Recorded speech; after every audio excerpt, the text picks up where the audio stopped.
Hi guys, welcome to a new vlog.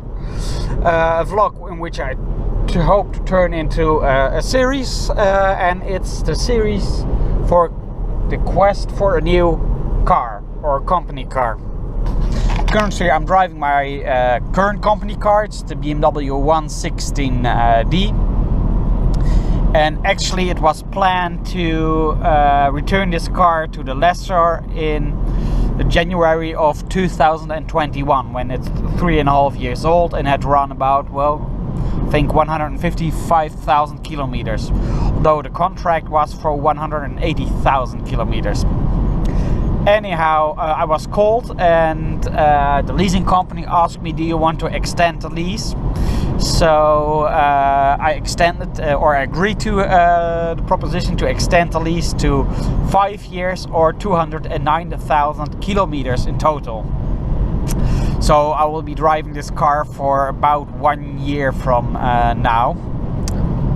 At least the latest point I have to give up this car is in January of 2022.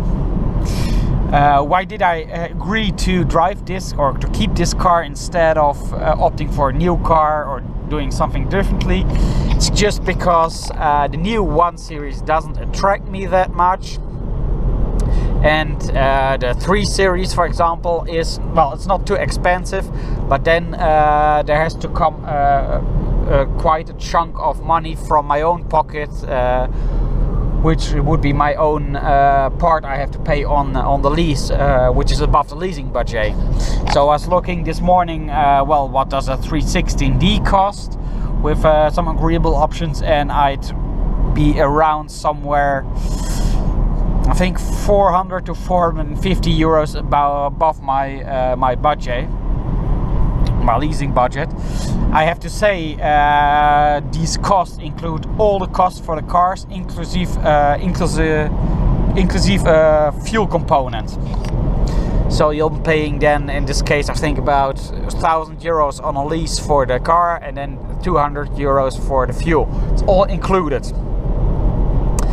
But then for fun I just wanted to check what 318i would cost, expecting the fuel costs to be higher, and just wondering what does the leasing price for the car do, because in the old days, before all the diesel scandals, the diesel was cheaper in leasing and also in the fuel costs, so almost everybody would drive a diesel, but it has turned around.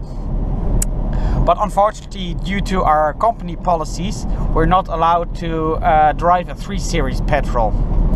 So I used the next best alternative, and it was a 3 Series hybrid, a 320e, which is going to be marketed or going to the market in March of this year, so next month. And then I was amazed to find out that without any options, the 3 Series, the 320e, was actually 20 euros cheaper than my current contract on this 1 Series, on the 116D. So that juggled around a bit the things, because I always thought the 3 Series would be too expensive. Didn't want to take on the burden of the high own part of the cost I have to pay. But when I was configuring the 320e, configuring it according to my wishes, not too many options, but just a few which make the car worthwhile, I figured that I'd only pay like 40 euros more compared to the 1 Series here. And if it's just such a small difference, then I don't mind paying it out of my own pocket. So what I'm currently doing, and that made leasing a new car an attractive option instead of the other option. The other option would be buying a 320 diesel, maybe a touring or a sedan, I'm not quite sure about it, which is 4 or 5 years old, costs about 15 to 20,000 euros and has run between 120 and 150,000 kilometers. And buying this car, also using it for the company trips I make, which was my preferred option until I found out that the 320e actually is that only is that just a few bucks more expensive than the 1 Series I currently drive. So that's a new option, the 320e, and I'm currently heading to the dealership just to get some information about the car and the price list and what's standard on the 3 Series.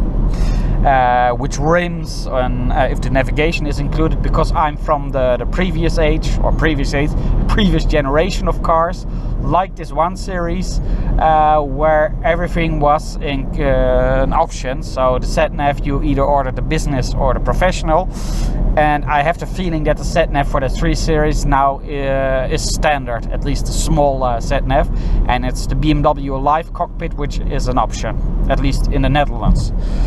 So yes, that's so I'm not sure if we're going to if I'm going down the road with the 320e. I'm just looking for all the pitfalls in this offer.